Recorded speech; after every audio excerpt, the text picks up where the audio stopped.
एक एमएलए की बेटी जब शरीफ आदमी के पीछे पड़ जाए तो क्या होगा? क्या उसे अपना प्यार मिलेगा? और क्या एमएलए इन दोनों को एक होने देगा? देखेंगे आज की मूवी में, जिसका नाम है मित्र मंडली। अब आप वीडियो को लाइक कर दीजिए, हम चलिए कहानी शुरू करते हैं। तो मूवी की शुरुआत में हम एक डॉन राजू को देखते हैं, जिसने एक मंत्री को पैसे देने के लिए बुलाया था क्योंकि उसे एमएलए का टिकट चाहिए। तभी यहाँ राजू का आदमी कहता है कि भाई लगता है कि आप नारायण के बारे में भूल गए, और यहाँ से हमें नारायण के बारे में बताया जाता है जो अपना टुट्टे कुल चलाता है और वो अपनी जाति के लिए कुछ भी करने को तैयार है। इसलिए नारायण ने ना जाने कितने लोगों को मौत के घाट उतारा है। असल में जो कोई भी टुट्टे जाति का नाम मिट्टी में मिलाने की कोशिश करता है उसे नारायण मार देता है। यहाँ तक कि उसने कई लड़कों को मार दिया जो दूसरी जाति में शादी करने वाले थे, और अब अपने इसी कुल के दम पर नारायण एमएलए का टिकट लेना चाहता है क्योंकि उसे विश्वास है वो जीत जाएगा। इसके बाद हम देखते हैं कि वहाँ राजू के अड्डे पर नारायण अपनी गैंग के साथ आता है और वो राजू और उसके लोगों को खूब मारता है क्योंकि जो कोई भी उसकी एमएलए की गद्दी के बीच में आएगा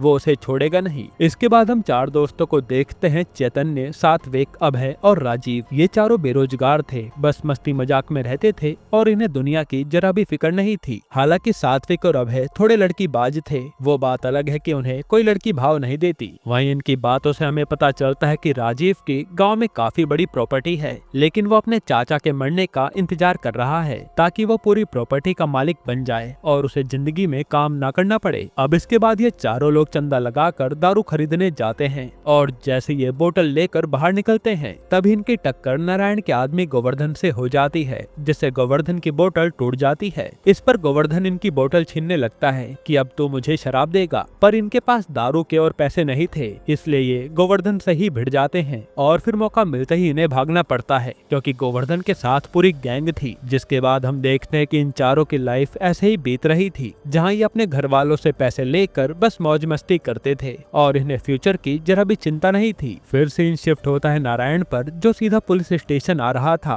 क्योंकि उसकी बेटी शायद किसी के साथ भाग गई है। वहीं यहाँ पुलिस स्टेशन में हम सागर नाम के पुलिस वाले को देखते हैं, जिसके पास टोनी नाम का लड़का आता है और कहता है कि मेरी कार कल रात से गायब है, प्लीज उसे ढूंढ दो। तभी वहाँ नारायण आता है और कहता है कि मेरी बेटी घर से भाग गई है, पर इससे मेरी बहुत बदनामी होगी, इसलिए आप ऐसा केस बनाओ कि लगे कि मेरी बेटी स्वेच्छा को किसी ने किडनैप किया है, मैं आपको मुंह मांगे पैसे दे दूंगा। ये सुनकर सागर भी मान जाता है। फिर सागर स्वेच्छा को ढूंढने निकलता है और थोड़ी जांच पड़ताल करके दो आदमियों को लेकर आता है जिन्हें स्वेच्छा के बारे में कुछ पता था। अब ये लोग बताने लगते हैं कि हमें चार लोगों पर शक है, जिसके बाद कहानी फ्लैशबैक में जाती है और हम उन्हीं चार दोस्तों को देखते हैं जो आपस में मस्ती कर रहे थे। तभी उनमें से सात्विक और अभय वहाँ से जाते हुए एक लड़की को देखते हैं और इन दोनों को उससे प्यार हो जाता है। पर जब ये बात दोनों एक दूसरे को बताते हैं कि मुझे ये लड़की पसंद आ गई है, तो ये आपस में ही लड़ने लगते हैं कि वो मेरी है। तब इनके बीच चैतन्य आता है और कहता है कि जो इस लड़की को पहले पटाएगा लड़की भी उसी की होगी। ऐसे किसी लड़की के लिए लड़ना अच्छी बात नहीं है, पर प्रॉब्लम ये थी कि ना तो ये लड़की का नाम जानते थे और ना ही इन्हें उसके बारे में कुछ पता था, इसलिए ये परेशान हो जाते हैं कि अब हम उसे ढूंढेंगे कहाँ। फिर कुछ समय ऐसे ही बीतता है और एक दिन अभय और सात्विक मंदिर में प्रसाद बांट रहे थे ताकि इन्हें वो लड़की दोबारा मिल जाए। पर यहाँ जैसे ये दोनों एक लेडी को प्रसाद देने आते हैं तो वो टुट्टे कुल की थी और ये बात गोवर्धन देख लेता है कि ये लड़के लेडी को छेड़ रहे हैं, वो भी इन्हीं के कुल की, इसलिए वो इन दोनों को मारने के लिए आदमी भेज देता है। पर इनके बीच चैतन्य आता है और हीरो बनकर उन्हें बचाने लगता है। तभी वहाँ वो लड़की इन्हें दोबारा नजर आती है और ये देख अभय और सात्विक खुश हो जाते हैं कि भगवान ने हमारी सुन ली। हालांकि इन्हें गुंडों से बचकर भागना पड़ता है। जिसके बाद अगले दिन सात्विक उसी लड़की का पीछा करता है और वो देखता है कि ये तो इंग्लिश स्पीकिंग कोर्स कर रही है, इसलिए अभय और सात्विक दोनों वहाँ एडमिशन ले लेते हैं। साथ ही चैतन्य और राजीव भी वहाँ आ गए थे इन दोनों को देखने के लिए। तब यहाँ मालूम पड़ता है कि इसी लड़की का नाम स्वेच्छा है जो नारायण की बेटी है। जिसके बाद कुछ समय ऐसा ही बीतता है जहाँ ये दोनों कोचिंग में काफी ट्राई करते हैं स्वेच्छा को पटाने की, पर स्वेच्छा इन्हें जरा भी भाव नहीं देती और ये दोनों ही परेशान हो चुके थे। फिर एक दिन एक अमीर लड़का कोचिंग के बाहर आकर खड़ा हुआ लड़की का इंतजार कर रहा था, जो देखकर इन्हें लगता है कि ये इनकी स्वेच्छा के लिए आया होगा, इसलिए ये उसे धमकाने जाते हैं कि स्वेच्छा से दूर रहे। पर ये लड़का तो कहता है कि मुझे मरना थोड़े है जो मैं स्वेच्छा के पीछे आऊंगा। ये सुनकर इन्हें लगता है कि शायद ये लड़का हमसे डर गया होगा, पर वो लड़का बताता है कि स्वेच्छा के पापा नारायण से तो दुनिया डरती है और तुम उसी की बेटी के पीछे पागल हो। यहाँ नारायण नारायण का नाम सुनकर तो इन दोनों की हवा टाइट हो जाती है, पर वहाँ चैतन्य कहता है कि इन दोनों ने उससे प्यार किया है और ये पीछे हटने वाले नहीं है, जिस पर लड़का कहता है कि मरने के लिए तैयार हो जाओ। इसके बाद ये दोनों सोचने लगते हैं कि अब हम करेंगे क्या, प्यार हुआ भी तो नारायण की बेटी से जो कब हमें मार दे कुछ नहीं पता। इस पर चैतन्य इन्हें भड़काता है कि कैसे आशिक हो यार तुम, एक बाप से डर गए। इस तरह से वो इन्हें अपनी बातों में चढ़ा देता है और ये भी सोचने लगते हैं कि प्यार में किसी से डरना नहीं चाहिए, पर अंदर ही अंदर दोनों की फटी पड़ी थी। तभी सीन प्रेजेंट में आता है और वहाँ टोनी आकर फिर कहने लगता है कि सर मेरी कार ढूंढ दीजिए ना, और वो सागर को इमोशनल कर देता है, जिस पर सागर भी कहता है कि जाओ अपनी कार की रिपोर्ट लिखा दो। तभी वहाँ कांस्टेबल आकर सागर से कहता है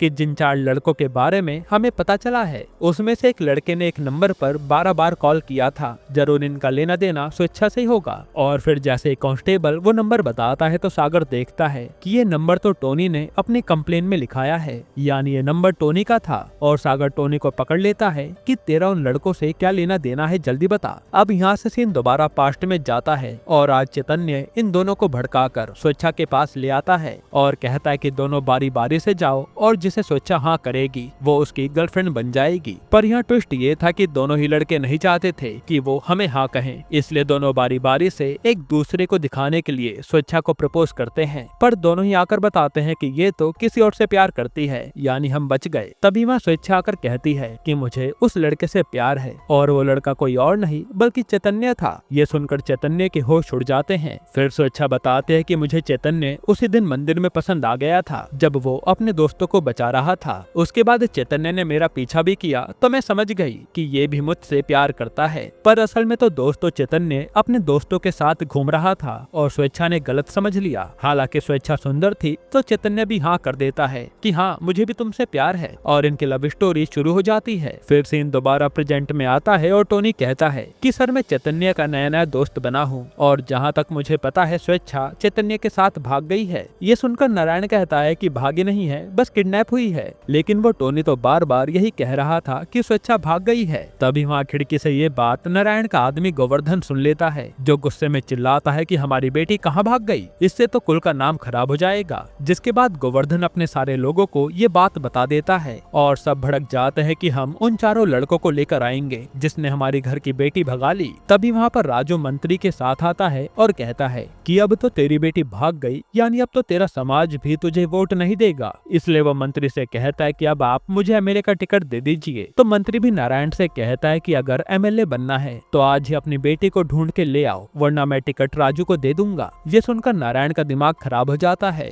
वहीं उसके लोग भी लड़कों को ढूंढने निकल जाते हैं। फिर हम चैतन्य, सात्विक और अभय को पास में ही एक कार पे देखते हैं जो नशे में सो रहे थे, और जब एक बच्चा बॉल से गाड़ी का शीशा तोड़ता है तब जाकर इनकी आंख खुलती है। फिर वो यहाँ से सीधा राजीव के पास आते हैं और उन्हें पता चलता है कि राजीव का चाचा मर गया, इसलिए वो अमीर बन चुका है। इसी खुशी में ये लोग दोबारा से शराब खरीदने चल देते हैं। तभी रास्ते में इन्हें गोवर्धन और उसके आदमी दिखते हैं जो इन्हीं चारों को ढूंढने आ रहे थे, पर गोवर्धन को पता नहीं चलता कि वो चारों यही लड़के हैं। फिर जैसे ये चारों दारू लेकर निकलते हैं तभी गोवर्धन पर नारायण उन चारों की फोटो भेजता है और ये देखकर गोवर्धन के होश उड़ जाते हैं, इसलिए वो तुरंत उन्हें पकड़ने के लिए अपनी कार इनके पीछे लगा देता है। जिसके बाद ये लोग भी डर के मारे भागने लगते हैं कि ये गुंडे हमारे पीछे क्यों पड़े हैं। तभी गोवर्धन के गुंडे राजीव के हाथ पर वार करते हैं और कहते हैं कि स्वेच्छा कहाँ है, तुमने उसे किडनैप क्यों किया। ये सुनकर तो इनकी हालत खराब हो जाती है और ये लोग जैसे तैसे अपनी जान बचाकर यहाँ से भागने लगते हैं। तभी इनकी कार कहीं टकरा जाती है और वो हवा में उड़ती है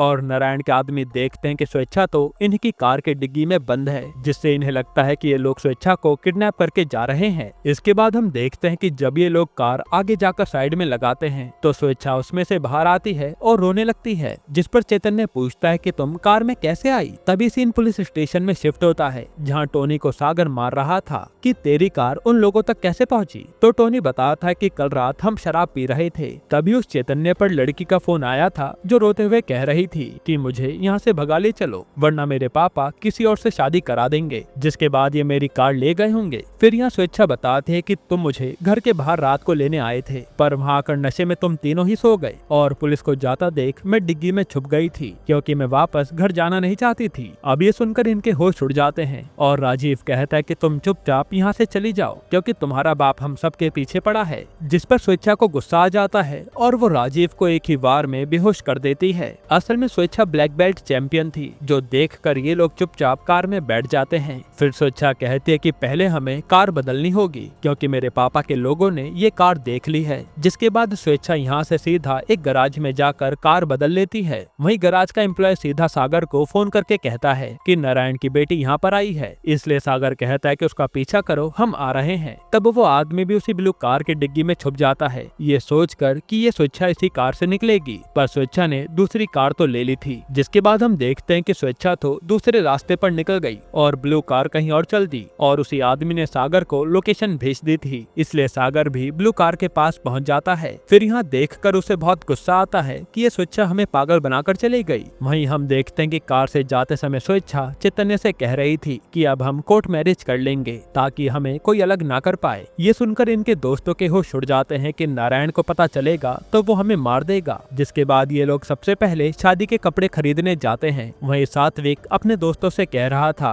कि हमें कुछ करना चाहिए। इस पर वो सीधा अपने पापा को फोन करता है, जिसे कि सागर ने पहले ही थाने बुला लिया था। तभी उनसे फोन छीनकर नारायण कहता है कि मेरी बेटी को कुछ मत करना, जितने पैसे चाहिए मैं तुम्हें दे दूंगा। यहाँ पैसों की बात सुनकर इनके मन में लालच आ जाता है और वो कहते हैं कि हम तेरी बेटी को कुछ नहीं करेंगे, बस पैसों का इंतजाम करके हमारी बताई लोकेशन पर आ जाना। फिर स्वेच्छा वहाँ आती है और इन लोगों को लेकर कोर्ट मैरिज करने पहुँच जाती है। पर ये क्या, इनकी शादी होने से पहले वहाँ एक गुंडा आ जाता है जो लव मैरिज करने वालों के सख्त खिलाफ था, इसलिए इन लोगों को यहाँ से भागना पड़ता है। फिर ये लोग वहाँ से बचकर एक जगह आते हैं जहाँ इन्होंने पहले से नारायण को पैसे लेकर बुला लिया था। तभी वहाँ नारायण आता है और इन्हें पैसे देकर अपनी बेटी को ले जाने लगता है। ये देखकर स्वेच्छा के होश उड़ जाते हैं कि चैतन्य के दोस्तों ने उसे धोखा दे दिया और यहाँ नारायण के डर से चैतन्य भी कुछ कर नहीं पाता। जिसके बाद चैतन्य अपने दोस्तों को काफी कुछ सुनाता है और उनसे दोस्ती तोड़ के चला जाता है। फिर हम 2 दिन बाद का सीन देखते हैं जहाँ नारायण अपनी बेटे की शादी कर रहा था